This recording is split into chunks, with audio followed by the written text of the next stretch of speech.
Hi, everyone. Judge Andrew Napolitano here for Judging Freedom. Today is Monday, November 24th, 2025, Thanksgiving week here in the U.S. Professor Jeffrey Sachs will be with us in just a moment. Why is the United States still so woefully ignorant of Russia? But first, this. History tells us every market eventually falls.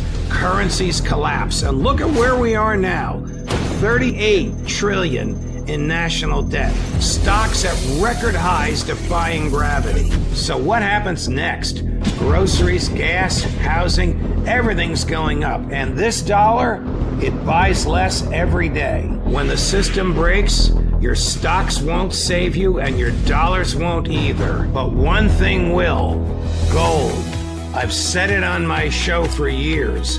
Gold survives collapse. Central bankers know this and billionaires know it. That's why they're buying more. Is it too late to buy or is it just the right time? Call my friends at Lear Capital to find out. Ask questions, get the free information. There's no pressure. And that's why I buy my gold and silver from Lear. And right now you can get up to $20,000 in bonus metals with a qualified purchase. Call 800-511-4620 or go to LearJudgeNap.com today. Professor Sachs, welcome here. Welcome home. Welcome back to the United States of America. It's so good to see you with your familiar home environment behind you. Do we know the origins of this 28-point plan? Who wrote it? Who proposed it? Did it come from the United States government? Were the Russians consulted? Do we know any of that? Well, we certainly know that it was prepared by the U.S., but there have been discussions between Steve Witkoff, the president's envoy on this issue, and his counterparts in the Russian government. So we have a pretty good idea of the genesis of this specific 28-point plan. But the basic idea of this plan has been on the table for a number of years, but it hasn't been agreed by the United States beforehand. In other words, the framework for reaching peace in Ukraine has been clear for a long time. There actually was a peace agreement nearly signed between Russia and Ukraine in April 2022. And the United States rushed in, this is during the Biden administration, and told the Ukrainians, don't sign, keep fighting. What that agreement in April 2022 said was basically that Ukraine would be neutral and that NATO would not enlarge to Ukraine. And that was the main issue of this war all along. And that in that context, there could be some territorial changes, maybe de facto, in other words, an agreement that fighting would stop, even if one side or the other didn't accept exactly the territories whose possession would be recognized by the cease of the fighting. In other words, the basic framework for making peace is that Ukraine should be neutral, that it should not be a NATO country.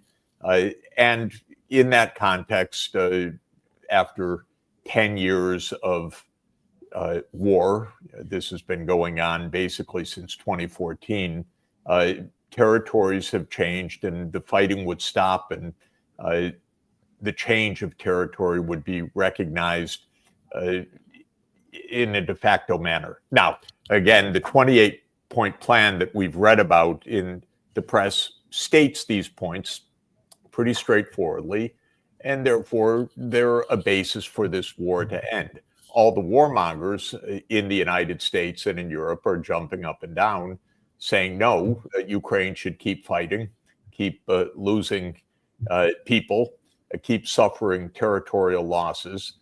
And so this warmongering that has been preventing a peace agreement for many years just puts Ukraine in a worse and worse situation. But we haven't had a resolution of the war because we have a lot of warmongers around. Is this dead on arrival because of the dilemma articulated by President Zelensky, where he must choose between his own perception of dignity, and I suppose he's not using this phrase, but I'll say it, going down with the ship, and on one hand, or losing his principal benefactor, Donald Trump, and the United States on the other? I hope the United States would have the consistency to say that these are the terms that are in America's interest. They are in the interest of Ukraine. They are in the collective security interest of all of the parties, in fact. And that if Zelensky, who is basically a dictator, he rules by martial law, he does not have the backing of the Ukrainian people in any sense who want this war to end.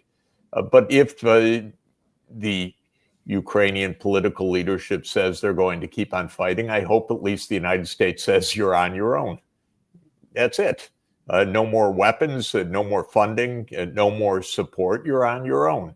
Because if Ukraine rejects a peace that is in their interest, at a time when they are losing on the battlefield, what's the United States to do? It should not force them to accept, but it should say, you're on your own.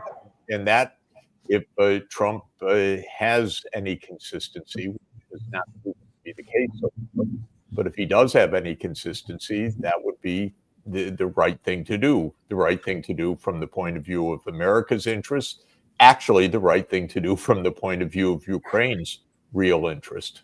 The agreement to which you referred also famously disrupted by then British Prime Minister Boris Johnson and then President Joe Biden, provided for a Ukrainian military of about 50,000 troops. This provides for one of 600,000. Why would the Russians agree to that?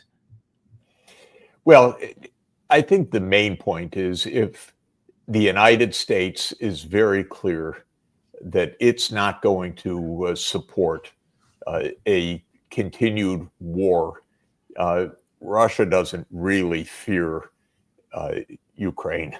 Russia doesn't want the United States on its border. I don't know exactly what line the Russians would or would not agree to, but the basic cause of this war is that back in the 1990s, actually the early 1990s, when the Soviet Union ended and Russia and Ukraine and the other parts of the Soviet Union became independent states, the United States under Clinton already decided that the U.S. military alliance would expand eastward to Russia's border. These are decisions that go back 30 years. The Russians said that would be a grave national security threat to us and have said that for more than 30 years. The United States ignored that all through this period.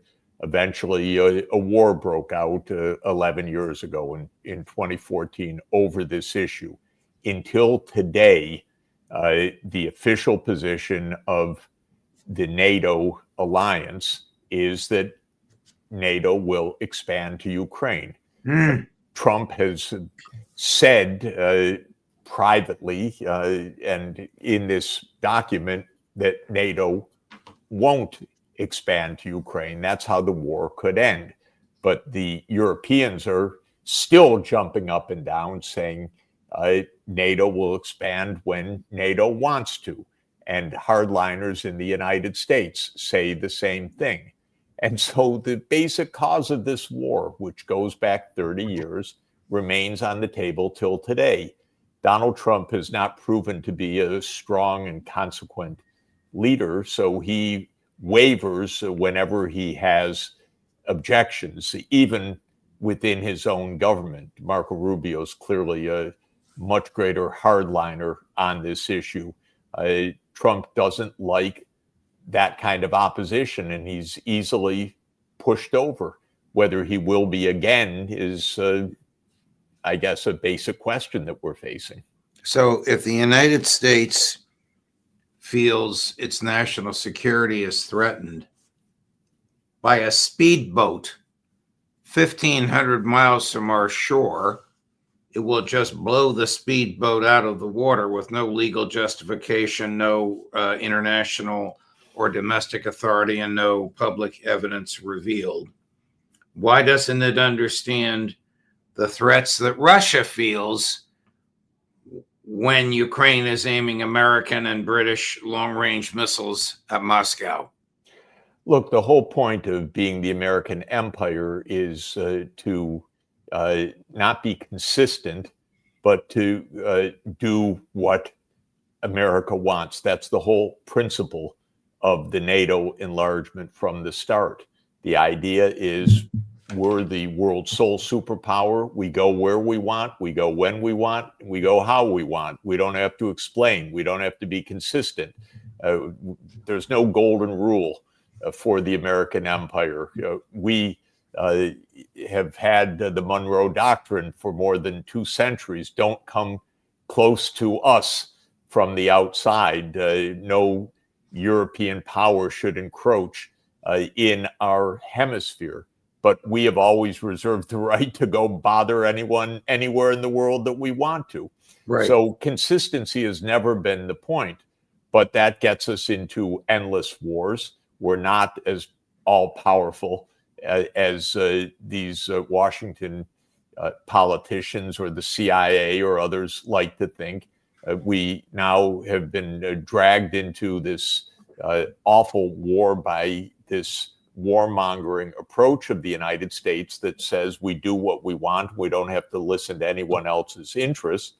And it doesn't work. It doesn't serve the American interest. That's supposedly what Donald Trump said when he said that he's going to follow the U.S. interest. Well, the U.S. interest has nothing to do with NATO expanding to Russia's borders and thereby embroiling the United States in a absolutely disastrous and futile war that is of such importance for Russia that it's going to prevail in the end. And that's what the 28-point peace plan says. Let's stop this war. NATO won't enlarge. And that's what has the warmongers jumping up and down. They don't want to acknowledge the basic fact that we are not all powerful and that we can't do to others what we would not have them do to us. This is the essence of this war. And it has been the essence of this war for the 11 years of this war. Here's President Zelensky. I shouldn't even call him president. Here's Vladimir Zelensky. My apologies. Yesterday, talking about, he's rather somber, talking about his current dilemma. Chris, number 3. Зараз один з найважчих моментів нашої історії.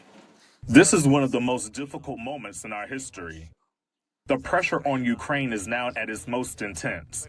Ukraine may now face a very difficult choice, either the loss of dignity or the risk of losing a key partner, or 28 difficult points, or an extremely harsh winter.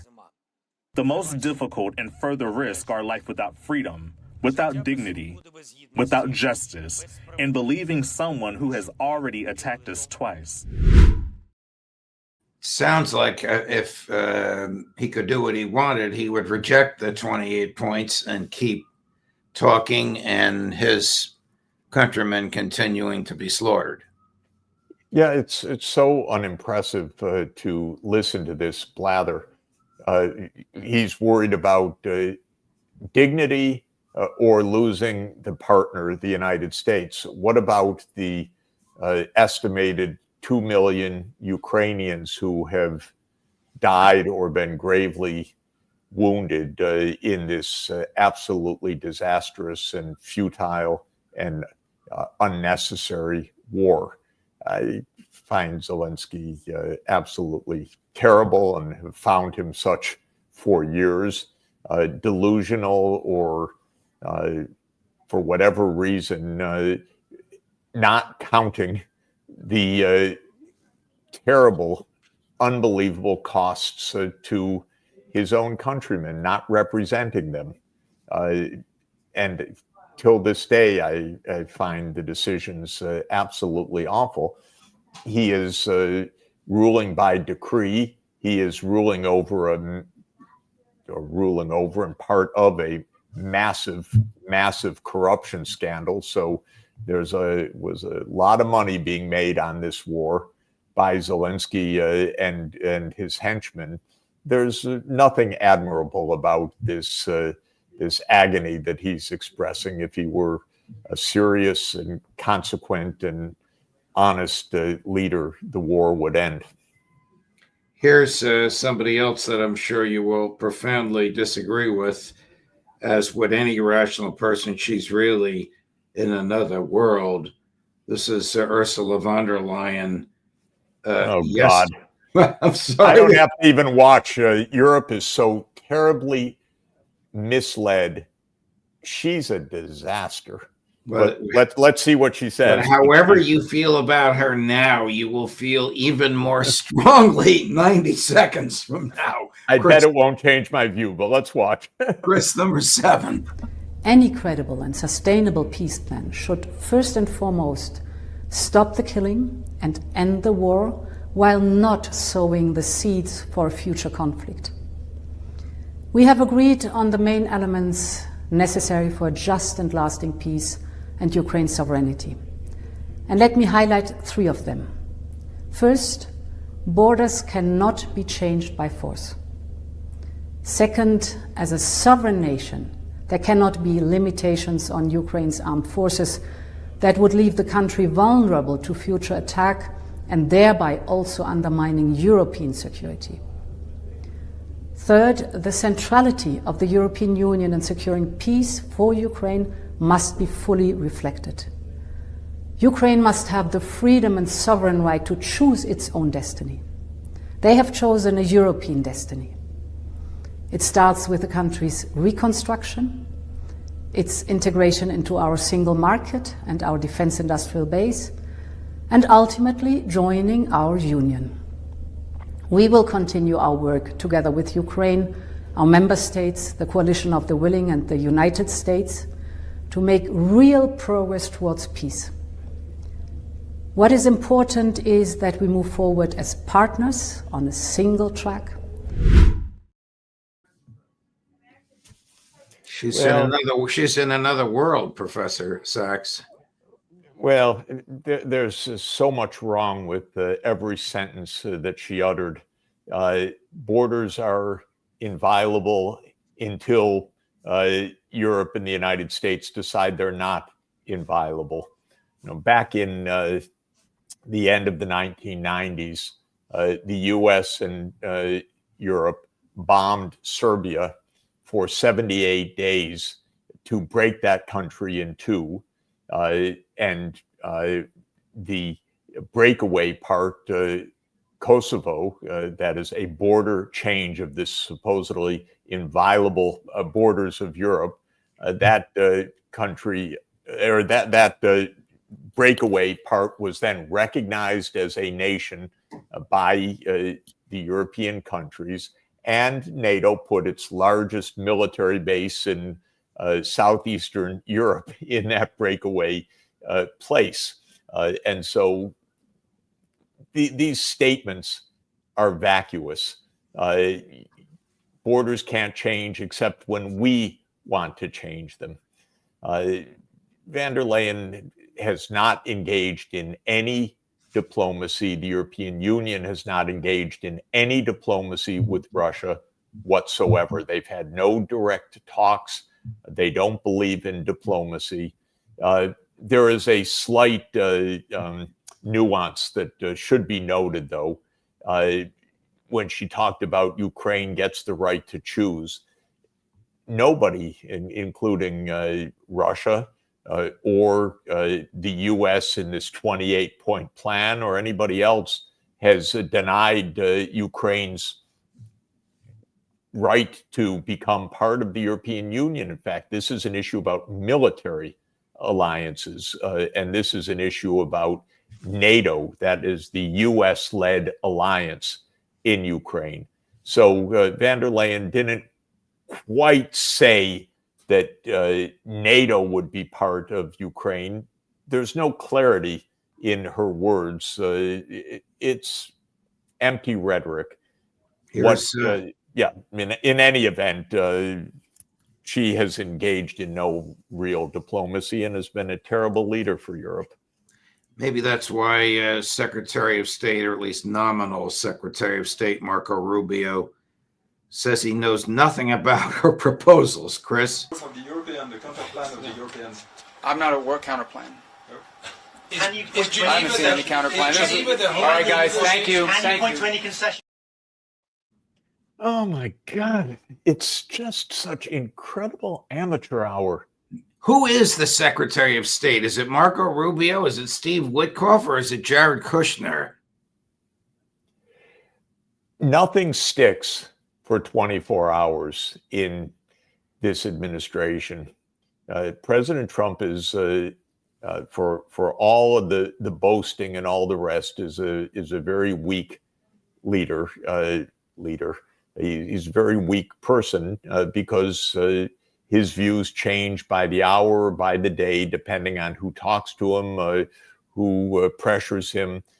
We don't hear any explanations from the president. There are no speeches to the American people explaining these momentous events. There's no serious discussion and debate.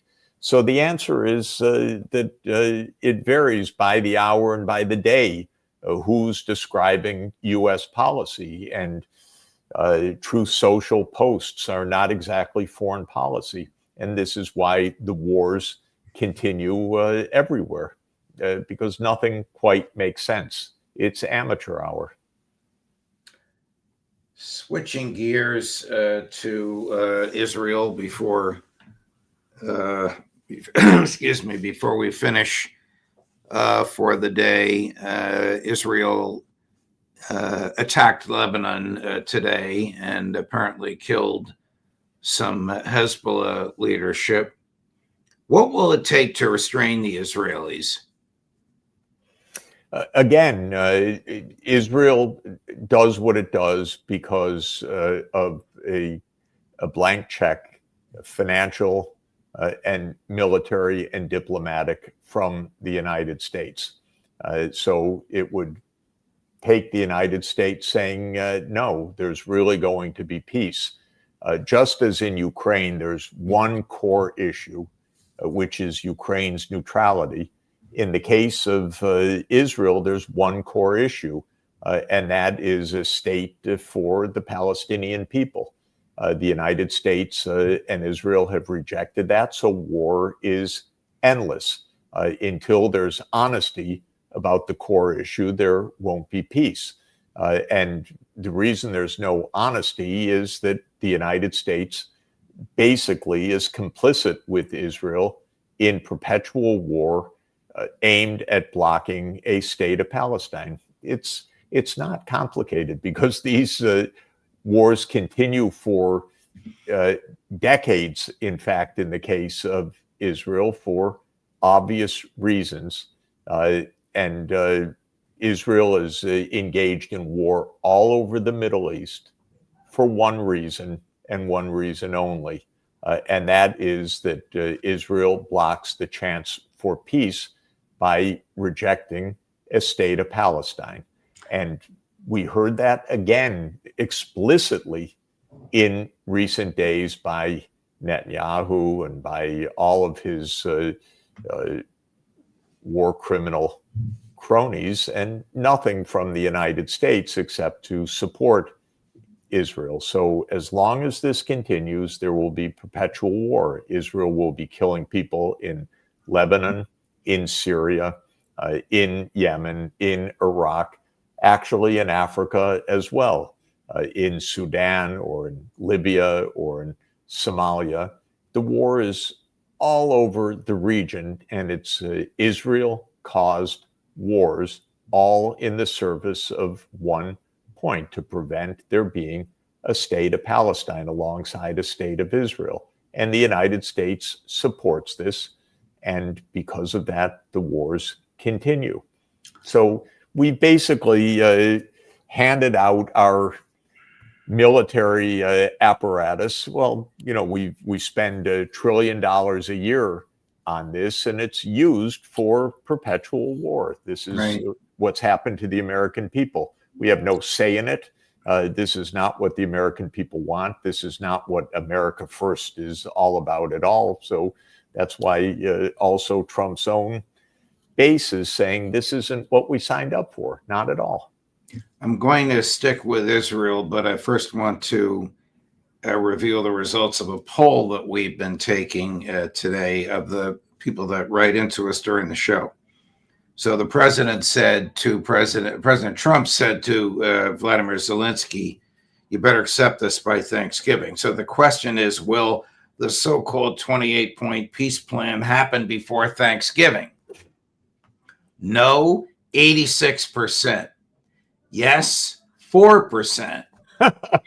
Maybe 10%. Your viewers are very well informed. Let's put it that way. Yes. Extremely yes, well informed. But here's the articulation of monstrous opinions by a British journalist who supports everything Prime Minister Netanyahu does. I don't know if you know her. I never heard of her. Her name is Melanie Phillips. But this is over the top. Chris, cut number 8. The world has been made to believe that peace and justice in the Middle East hinge on the Palestinians getting a state of their own. Justice for the Palestinians has been deemed to be the issue that drives all before it. By apparently denying that happy outcome, the state of Israel has come to be perceived as the enemy of humanity itself. This is the big lie that we are all up against. But the Jewish world has never identified this big lie as such and has never fought it. It has never told the world the truth. There is no such thing as Palestine. There is no such thing as the Palestinian people. The Jewish world has never told the rest of the world that the indigenous people of the land of so-called Palestine are the Jews, that the Jews are the only people who have any entitlement to any of this land, an entitlement based in law, in history and morality, and they are the only people who have an entitlement to all of it. The Jewish world has never said that. Completely vulgar, absolutely disgusting, and the presumption that she's speaking about the so-called Jewish world is absurd. She is speaking about the Zionist ideology of Netanyahu, Smotrich, and Ben-Gvir, who indeed are violent and murderous. That's why Israel is in the dock for genocide, why tens, maybe hundreds of thousands, when the count is over, are dead in Gaza at Israel's hands, because yes, they completely deny the existence of other human beings in their midst. But this woman is a vulgarity, and she is completely mistaken to claim that she's somehow speaking for, quote, Jewish people or the Jewish world. Nothing could be further from the truth. Many Jewish people, myself included, find what she said there completely repulsive and false. That's all. Of course, there are Palestinians, and they are suffering a genocide right now at Israel's hands. That is an ideology that is not about Judaism. It's it is an ideology of an extreme Zionism, which is a kind of nationalism that denies the humanity of a whole group of people and aims to kill them or exterminate them or ethnically cleanse them. And that's why she's correct that the vast majority of humanity and the vast majority of the American people are absolutely aghast at what the state of Israel is doing right now. Aghast at it. It is not about Judaism at all.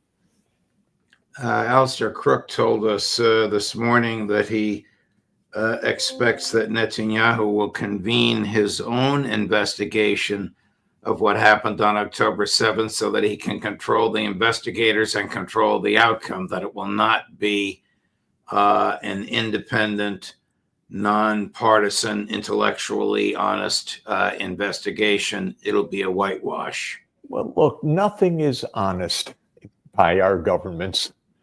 Nothing is honest about the United States reviewing its own behavior. Nothing is honest about what the Israeli government is going to do. These are war machines. Honesty and truth don't enter into war machines. We are in the United States run by the military, industrial, digital complex. They make a lot of money on these wars. They want the wars to continue. The president is either too ignorant or too weak, too inconsistent to stand up to this war machine, too dependent on it, too blackmailed by it. Nobody knows exactly why with each individual they succumb to this. But the United States is in the hands of a war machine. Israel is a war and murder machine. It's mainly murdering, of course, the Palestinian people. So waiting for Israel to investigate October 7, we can already understand there will be no publicly honest evaluation at all. But what will not be expunged is the fact of a genocide, the fact that Gaza was destroyed and tens or hundreds of thousands of people killed and died in the process. Again, I give a vague number because it's going to require serious epidemiology, which will be done to understand who died of what causes, lack of food, lack of emergency health care, being buried under the rubble and not having the bodies yet counted. But the deaths are just absolutely shocking and one of the most horrific crimes of modern times. Professor Sachs, no matter what we talk about, it is always enlightening to hear your analysis, your intellectual honesty, and your personal courage. A happy Thanksgiving. To you too.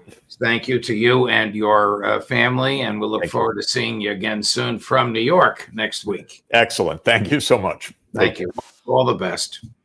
Tomorrow, a full day for you. By the way, we have a really full day for you coming up on Wednesday, since we have the Thanksgiving holiday coming. I'll tell you about Wednesday tomorrow. But tomorrow, Ambassador Chaz Freeman at 8 in the morning, Pepe Escobar at 11 in the morning, Aaron Mate at 1, Matt Ho at 2.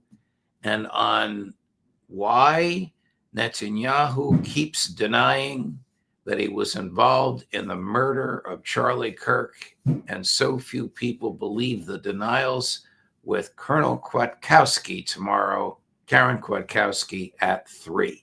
Judge Napolitano for Judging Freedom.